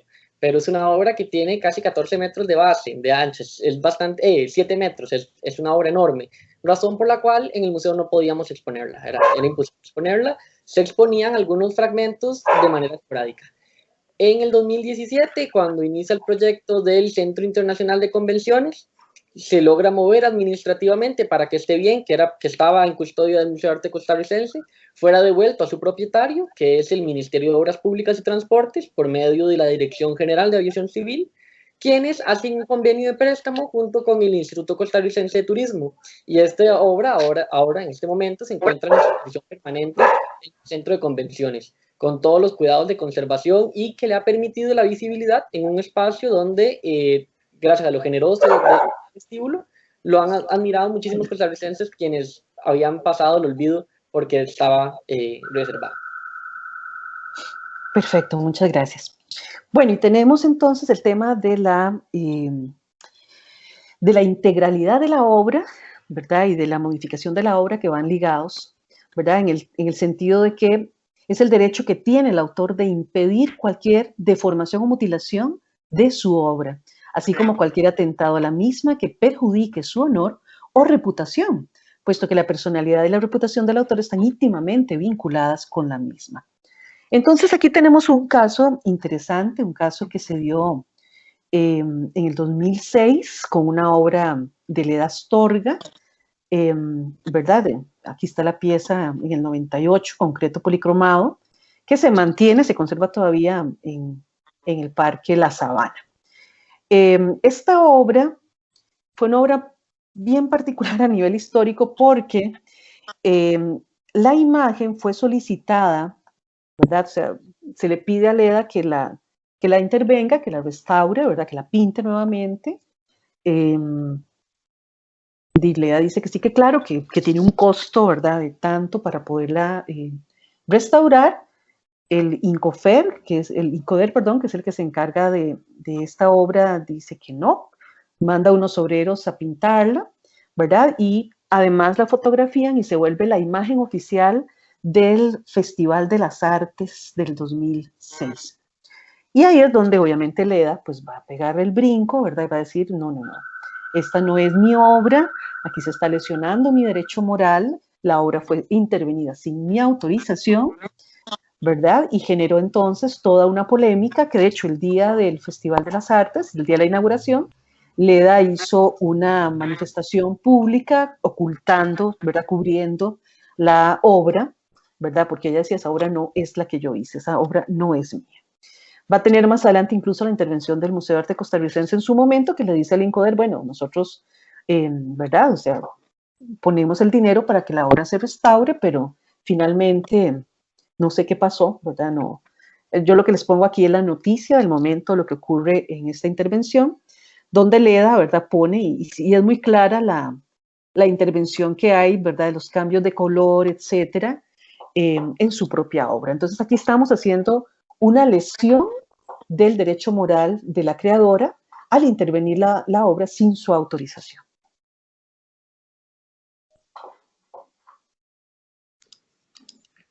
Otro ejemplo de una obra que es el derecho de integralidad patentado es esta obra, es el retrato de Yolanda Auremunúnger de Margarita Bertó, una de las obras insignes de la colección del museo, que fue elaborada en el año 43. Esta obra pues presenta a la escritora sentada con un cigarrillo en su mano. Sin embargo, en el año 91 se hizo la publicación Homenaje a la acuarela costarricense, en la cual se consideró en el año 91 que el cigarrillo daba una mala imagen y que eso no es lo que debían proyectar. Entonces la obra digitalmente, no fue físicamente, sino digitalmente fue alterada y el cigarro fue borrado. Y la obra apareció reproducida en esta publicación sin el cigarro, lo cual es claramente un atentado a su integralidad porque la obra representa o da un mensaje de lo que en su momento se consideraba correcto. No podemos censurar a tiempos de hoy una obra generada 50, 60, 70 años antes. Entonces esta obra apareció editada y pues la familia podía iniciar un proceso contra los editores de la publicación porque no se está respetando ese derecho. Otro ejemplo, que este es al contrario, que ahí sí está la participación del artista, este es Harold Fonseca, que hace estos bocetos, que son los que vemos arriba. Él hace estos bocetos que luego se llevan al muro, se hace en el Parque de Infantes, en la Plaza González Víquez, pero la obra muy rápidamente se deterioró. Esta obra es del año 62 y cerca del año 2000, 30 años después, la obra estaba, como la vemos en la imagen central, prácticamente desaparecida. Y en ese momento, la Municipalidad de San José, que es la legítima propietaria de este bien, pues alerta al Estado de que hay que hacer algo con esta obra e involucra a varias personas. Primero al Museo de Arte Costarricense, que se involucra en todo el proceso, y al propio autor, que le dicen a Harold, pues la obra se está deteriorando, si la volvemos a pintar, la obra se va a dañar, y eventualmente va a pasar lo mismo, y el artista, de puño y letra de él, tenemos la carta, firmada por Harold, que autoriza la reconstrucción del mural, pero como él no la va a hacer, porque él no estaba participando, la obra se hace en otra técnica, que es un mosaico cerámico que le iba a permitir vivir muchísimo más tiempo. Pero es muy claro el artista, él dice, se respeta el diseño, porque el diseño es mío, pero la obra deja de ser mía, y lo que él indica es que esta obra no es una restauración, es una reconstrucción. Y con eso, la obra, entonces, lo que tenemos aquí es un diseño de Harold, pero ya la obra no es materialmente del artista. Él conserva el derecho al diseño, pero no al objeto. Entonces, eventualmente, si el ministerio o alguien ocupara cambiar esto, pues nos enfrentamos a una obra que no es del autor. Entonces, pues el museo guarda toda la documentación que nos permite poner en manifiesto el cuidado que tiene en ese momento la Municipalidad de San José, el Ministerio, el Museo de Arte Costarricense y el propio artista de dejar por escrito todas esas afectaciones y modificaciones que se iban a hacer. ¿Por qué? Para que más adelante, cuando alguien llegue e investigue qué fue lo que sucedió, se pueda dictaminar legalmente todos los procesos que se siguieron.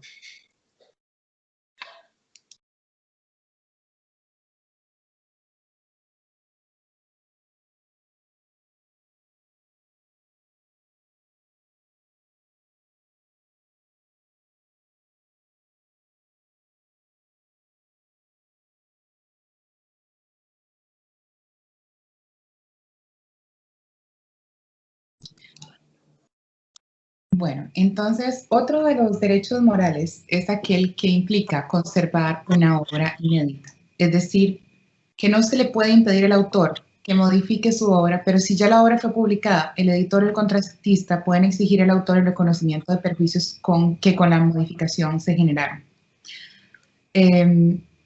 Esto también está regulado y esto entonces implica que el artista no solamente, como vimos antes en los derechos morales, tiene derecho a que su obra no sea publicada, no sea divulgada, sino que además de eso puede retirarla de la circulación. Y esto es particularmente importante. Dejo a Susi para explicarnos más sobre el tema de la obra inédita. Gracias. Sí, o sea, yo puedo generar una obra inédita, y esta obra, si ya fue publicada, ¿verdad? Obviamente pierde su cuestión de inédito, pero lo que puedo exigir, no sé por qué se me está metiendo el micrófono ahí, lo que puedo exigir es el reconocimiento, ¿verdad? O sea, yo como editor, el reconocimiento de que la obra fue transformada en algún momento, ¿verdad? Como parte de este mismo discurso.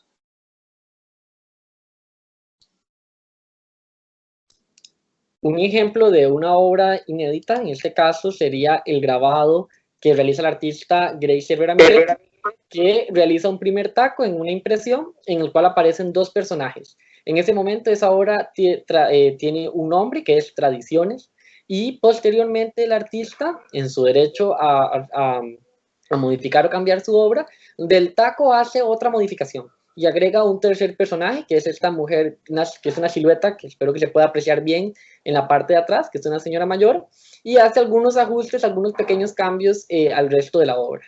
Quiere decir que esto sigue siendo una obra original, pero es una obra inédita. En este caso, pues la obra no apareció reproducida en un catálogo o en un manual, pero sí, por alguna razón, la obra se hubiera impreso y el artista quisiera reclamar o hacerle un cambio, pues en ese caso el artista tendría que reconocerle al editor los costos que eso llevaría. Por ejemplo, si el artista dice que ya ella no va a aceptar la primera, sino que es la segunda la que se va a utilizar, y eso implica costos para el editor o la publicación, esos tienen que correr por cuenta del artista.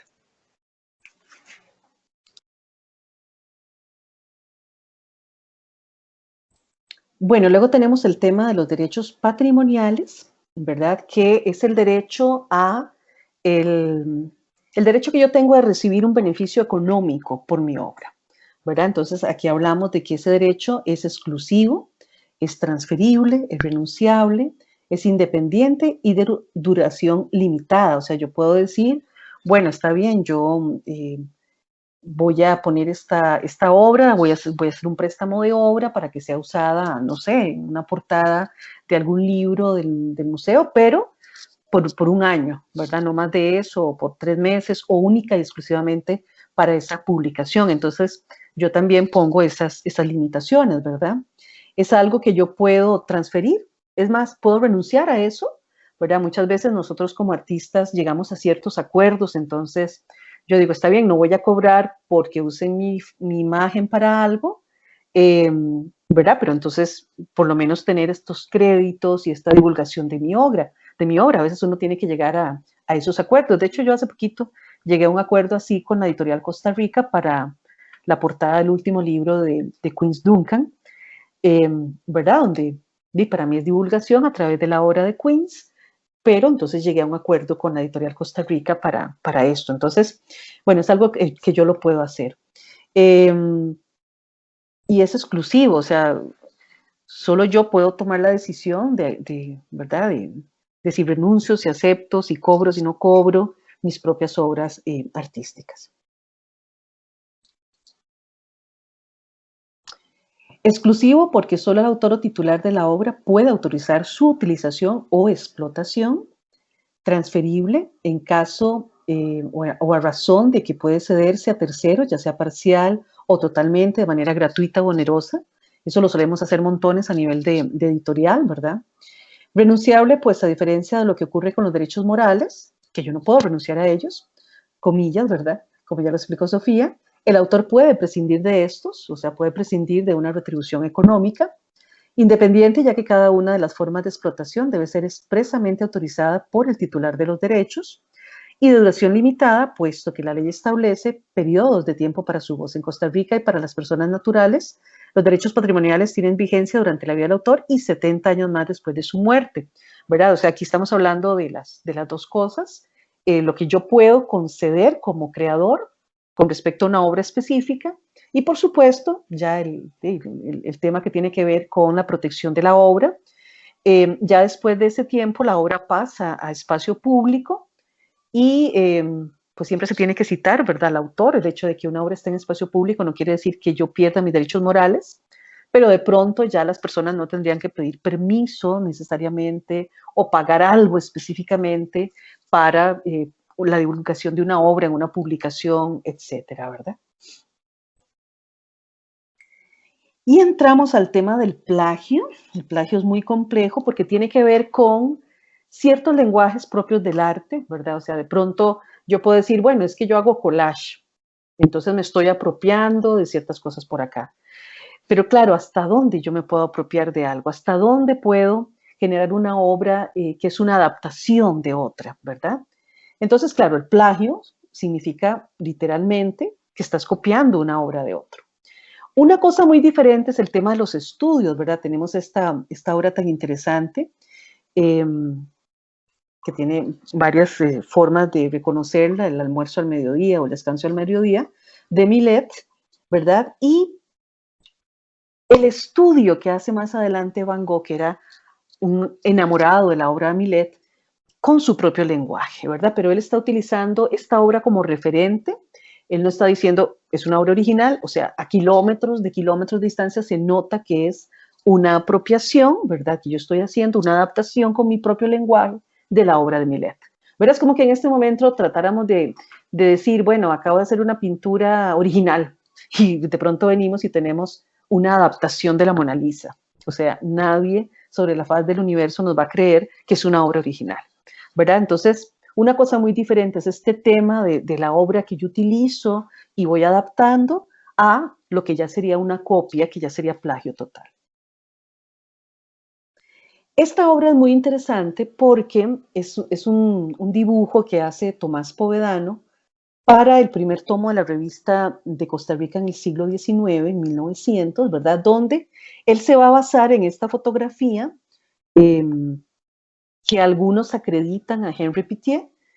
Y bueno, vemos un retrato muy de la época, de paso, ¿verdad? La incomodidad de la muchacha, toda la cuestión, donde él utiliza esa imagen la transforma, ¿verdad? Porque sí sentimos que está basada en la fotografía, pero la transforma, cambia la pose de la mano, un poco la expresión, la posición corporal, le integra todos esos elementos, ¿verdad? Y entonces estamos viendo que él está usando la fotografía como base para crear otra cosa, ¿verdad? A diferencia de esta otra pintura de Ezequiel Jiménez, ¿verdad? Que es muy conocida, de hecho a veces es muchísimo más conocida la obra de Ezequiel que la foto original en la que Ezequiel se basa, ¿verdad? Esta pintura de Ezequiel, ya hay, ¿verdad? O sea, literalmente copia la fotografía de Henry Morgan de 1892, que parte de dos álbumes, porque Henry Morgan hizo dos álbumes diferentes, ¿verdad? Pero prácticamente podríamos literalmente ver cada elemento y cómo está reproducido en la obra de Ezequiel. O sea, literalmente la dibuja y la pinta, la colorea. A veces hasta ciertos detallitos, ¿verdad? No están tan bien en la obra de Ezequiel. Entonces, bueno, en esta época era muy normal, ¿verdad? No vamos a juzgar al pobre Ezequiel porque copió la fotografía de Henry Morgan. Era muy usual, más usual de lo que nos imaginamos. La torta es que sigue siendo usual.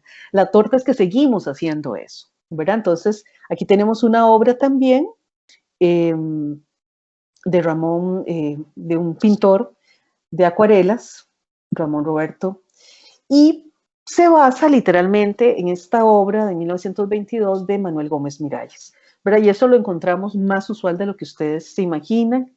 Incluso muchas de estas obras son firmadas como obras originales y muchas de estas obras incluso pueden estar hasta protegidas en la Oficina de Derechos de Autor porque, bueno, yo sé que parte, o sea, la veo a kilómetros porque conozco muy bien la obra de Manuel Gómez Miralles, ¿verdad? Entonces, de pronto alguien del registro no necesariamente conoce la obra completa de Miralles y la inscribe como una obra original.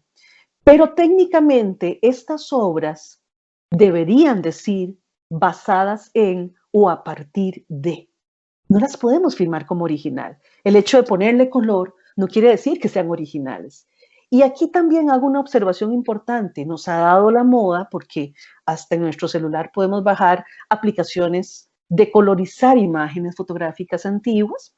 Todos caemos en la tentación, ¿verdad? De hecho, hace un mes mis padres cumplieron su aniversario 58 y yo tenía una foto antigua de ellos cuando eran novios y la coloricé y se la mandé a mami, ¿verdad? Porque, ¿verdad? Una foto a color de cuando ellos se estaban conociendo, eran novios. Y lo que me dijo mi madre fue, ¡ay, qué bonito! Pero lástima, porque el vestido era verde, no era rosado. ¿Verdad? Ese día yo caí en cuenta de que, claro, muy bonito, una aplicación en automático nos pone color en una foto antigua, pero al hacerlo también estamos lesionando, ¿verdad? Ese derecho moral de los autores de que Miralles hizo la foto en blanco y negro. No tenemos por qué colorizarla. Mi queridísimo amigo y maestro Giorgio Tims, en un comentario hacia una foto colorizada antigua, lo que dijo fue, no entiendo ese afán de colonizarlo todo, ¿verdad? Ni siquiera solo la palabra colorizar, colonizarlo todo. Tenemos que respetar el derecho moral de los creadores. Si la foto es en blanco y negro, hagámosla a nivel privado, en color si queremos, pero no la divulguemos, porque el problema de esto es que después empiezan a aparecer fotos de Miralles o fotos de todos estos fotógrafos antiguos en color, ¿verdad? Y yo sé que Miralles debe estarse revolcando donde sea que esté, del colerón que le dé, de que su fotografía en blanco y negro, perfectamente revelada, la pase a alguien a color con colores que no son los reales. Entonces, esto es lo que pasa con este tipo de apropiaciones, de pinturas que se basan en otras obras y que además se pasan como obras originales, ¿verdad? Entonces, aquí estamos hablando no de obra original, no de adaptación, estamos hablando de plagio. Bueno, ejemplos a nivel internacional, porque no crean que esto pasa solo aquí en Costa Rica, ¿verdad? Sino que pasa a nivel internacional y le pasa a las mejores personas del universo, o sea, a la gente más famosa, como Annie Leibovitz, ¿verdad? Que este pintor, Diego Piris, vive obsesionado con pasar en pintura todas las fotografías de Annie Leibovitz, ¿verdad? Ya Annie ya se cansó de hacerle reclamos, el señor simplemente ve una foto de Leibovitz, la transforma en pintura, ¿verdad? Y las vende como original. Otros casos interesantes, ¿verdad? Se dan mucho a nivel de diseño gráfico, por ejemplo, este tema, ¿verdad? De las apropiaciones de marcas, de logos, ¿verdad? De campañas completas, muchas hechas incluso por artistas. Entonces, bueno, vemos que aquí este elemento, ¿verdad? Que es como tan particular del afiche, perdón, de este loguito de la nota musical con el corazón, es entonces apropiado por este afiche de un festival de rock. Esta, bueno, que es el colmo, ¿verdad? Todas estas son campañas publicitarias, ¿verdad? Que son literalmente así, emuladas, no, copiadas por completo con el mínimo detalle, ¿verdad? Sin asco, ¿verdad? Para ser reproducidas a veces en campañas publicitarias de productos internacionales de importancia, ¿verdad? Entonces, bueno, uno dice, bueno, pero no es idéntica, ¿ves? Pero es la misma idea, se está usando la misma tipografía, el mismo estilo, hasta, ¿verdad? Un poco el tema de la gama de los colores. Y casos tremendos donde incluso se utiliza el mismo estilo, tal cual, la misma paleta de color, ¿verdad? Para hacer obras, comillas, originales. Bueno, esta que es el colmo, esta es de hace nada, del 2010-2012. El original es el que está a la izquierda, el que dice Carnaval 2010 Madrid, ¿verdad? Y de pronto entonces en Irún hacen un carnaval también el 2012 y lo único que le cambian son los colores, pero ni siquiera se toman la molestia de modificar las manos o los elementos que están en las manos. Simplemente se cambia el diseño digamos, de la ropa, de las manos y nadie, ¿verdad? Es una cosa muy ilógica que todavía pensemos que en este momento nadie se va a dar cuenta que nos robamos algo, ¿verdad? Porque realmente es tan fácil, ¿verdad? Yo simplemente hago un registro, vean esto, o sea, está robado, excepto que le cambiaron el antifacito del gato por una caña de pescar, ¿verdad? Pero así, literalmente, copiado, posteado, sin asco, ¿verdad? Y subido a internet, como si nadie más lo fuera a reconocer, nadie más lo fuera a ver. Entonces, bueno, aquí tenemos varios ejemplos, ¿verdad? Donde va de nuevo, son las mismas resoluciones estéticas, a veces hasta la misma tipografía. Y este es un caso que me gustó mucho, es un caso específicamente en fotografía y en el ámbito de la publicidad, ¿verdad? Pero es un poco para acentuar este tema, ¿verdad? De que pensamos que, no, mira, me estoy robando una campaña aquí para Estados Unidos que la hicieron en China, y además la hicieron para ballet. ¿Quién se va a dar cuenta? Que es este caso tan sonado del ballet de Hong Kong versus esta empresa Little Swan. Y entonces, claro, uno se pone a ver las fotos y uno dice, pero ¿en qué cabeza este fotógrafo, este publicista, no entendió que esto es plagio total, ¿verdad? O sea, podemos sobreponer las imágenes y darnos cuenta que las poses, ¿verdad? Que los colores, que absolutamente todo lo que ellos utilizaron para el ballet está siendo replicado prácticamente de manera idéntica por esta campaña en Estados Unidos. Hasta usaron letras en chino. A mí me hubiera dado una vergüenza terrible, pero bueno, cuando uno duplica las cosas o ¿verdad? Prácticamente estamos hablando de lo mismo, y este caso es del año ya antepasado, 2019, ¿verdad? ¿Y quiénes se dan cuenta? ¿Quiénes son los que le avisan al ballet de Hong Kong? Disculpen, ustedes ya se dieron cuenta que les robaron toda la campaña publicitaria. Los cibernautas, esos son los que le dicen a esta gente, vean, aquí está, o sea, nos encontramos esto de esta campaña, de lavadoras y de cosas, pero que les robaron así, pero sin asco, toda la campaña publicitaria. Entonces, para acentuar esta cuestión que me parece importante, lo que está en Internet, y lo digo un poquito en el video y lo vamos a hablar la otra semana también, siempre tiene un dueño, a menos de que, ¿verdad? Incluso cuando uno va a bajar una imagen, el mismo programa le dice, puede que esta imagen tenga derechos de autor, ¿verdad? Entonces, no es algo que yo puedo simplemente utilizar a mi antojo. Y de nuevo, generar imágenes o hacer, en nuestro caso, obras de arte basadas en fotografías, sin entender que detrás de esa fotografía hay un autor y también hay derechos de autor y que yo no estoy haciendo una adaptación, estoy haciendo una copia exacta, estoy haciendo un plagio total. Y entonces ahí es donde tenemos que poner nuestras pautas para poder entender esto.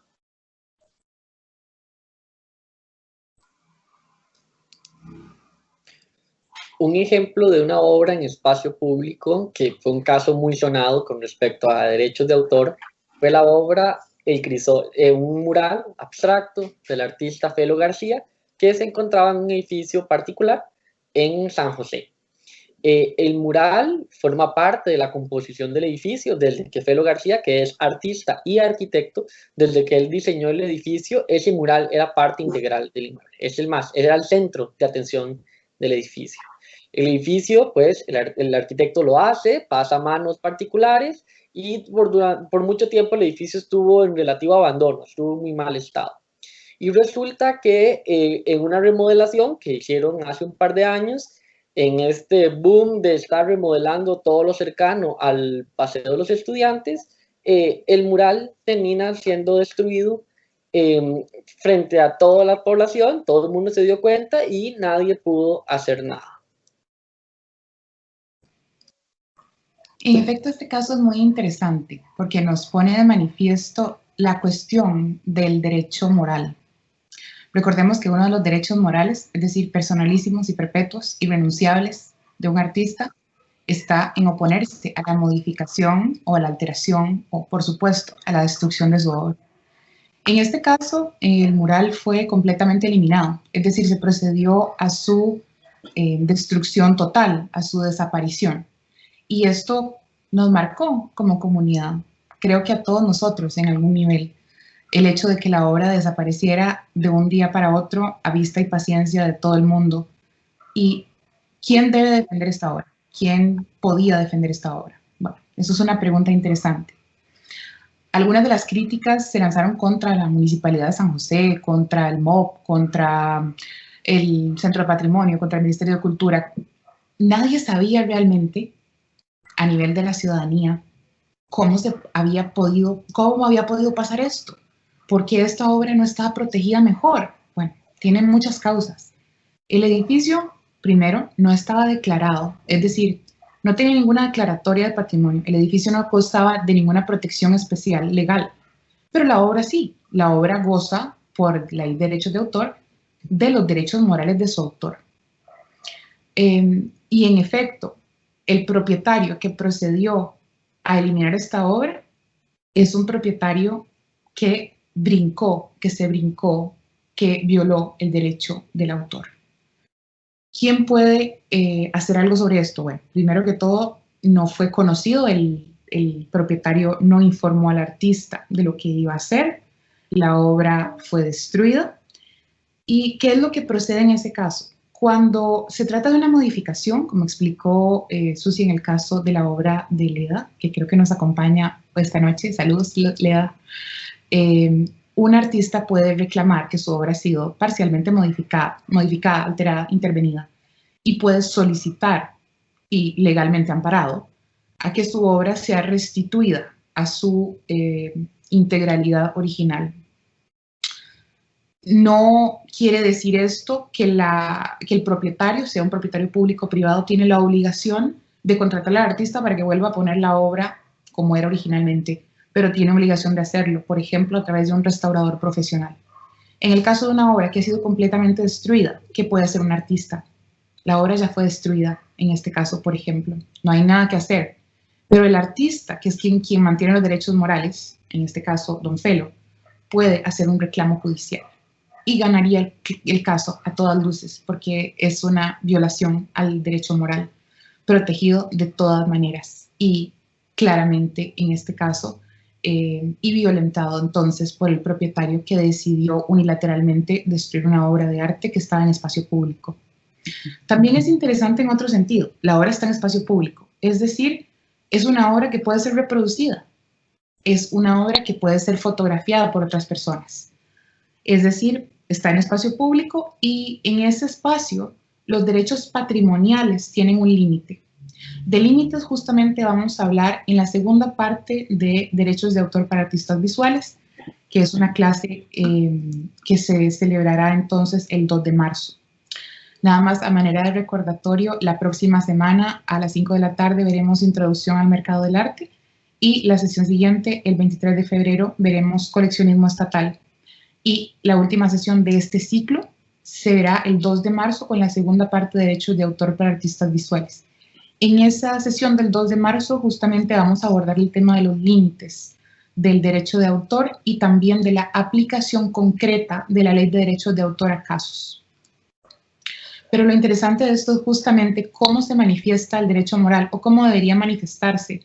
¿Quién puede hacer un reclamo actualmente sobre esto? El Ministerio de Cultura no tiene potestad, ninguna institución pública tiene potestad para reclamar esto, únicamente el autor, porque está vivo y sus derechos igual son perpetuos y son morales. Solamente en caso de que un artista haya fallecido y de que no tenga derecho habientes, es decir, que no haya tenido un cónyuge o herederos de sus derechos, es potestad del Ministerio de Cultura y Juventud, en este caso, según la ley, reclamar y elevar el proceso judicial según corresponda. Entonces, esa es una protección, lamentablemente es una protección que en un caso como en el caso de este mural, solamente se da a posteriori, porque el daño está hecho y claramente hubo una infracción a la ley por parte del propietario de este edificio y una lesión al patrimonio de todos, al patrimonio urbano por lo menos, que lamentablemente no está legalmente reconocido como tal, siendo una propiedad privada sin declaratoria de patrimonio. Entonces, continuamos, perdón Susi, te interrumpí un poquito más. No, más bien retomando un poquito la anterior, que igual la vamos a hablar, como bien lo dice Sofía, en nuestra última sesión. ¿Verdad? Aquí el tema es que usualmente las fotos, las imágenes en espacio público, como los murales, etcétera, tienen que ver con el soporte en el que están, ¿verdad? Y entonces aquí la pregunta es, ¿quién es el dueño de la obra? Comillas, ¿verdad? Si yo vengo y compro una pintura, entonces yo digo, bueno, yo soy dueña de esta pintura, ya sé que soy dueña del objeto y el derecho moral siempre va a ser del autor, ¿verdad? Entonces, ¿quién es el dueño de la obra en un caso como el de Felo, ¿verdad? El dueño del soporte, el dueño es el dueño de la pared, ¿verdad? Es muy complejo, pero realmente el dueño de la pared o el tercero no extingue el derecho de autor del mural, ¿verdad? Ese derecho moral siempre le va a corresponder al autor. Y en este caso, ¿verdad? Pudo y debió respetarse, pero desconoció y vulneró por completo el derecho moral, en este caso del autor. Pero bueno, eso lo vamos a retomar de nuevo en nuestra última sesión. Y como decía la diapositiva anterior, antes de que me la corrieran, una cosa muy, muy, muy importante que tenemos que entender es que la propiedad intelectual no protege las ideas. Si yo estoy tomándome un café en una mesa con varios artistas y empiezo a contar de un proyecto mío y 6 meses después viene un artista y lo hace, yo no puedo reclamar. O sea, usted me robó mi idea. Yo ese día en la mesa discutimos y yo dije, y usted me lo robó. No puedo reclamar, a menos de que mi idea esté en un libro de bocetos, esté anotado, ¿verdad? Yo lo tenga en físico de alguna manera. Eso es lo que la ley va a decir. Ah, bueno, si no, en el libro de bocetos de Susi Vargas dice que el 3 de enero del 2004 ella tenía ese proyecto. No lo ha hecho, pero ahí está físico. Pero las ideas son del aire y si no lo tenemos protegido de esa forma, del aire son. En este mundo del derecho de autor, solo hay 2 tipos de personas. Los que generan ideas, los que tienen proyectos, los que crean obra y los que la roban. Nada más. Muchas gracias.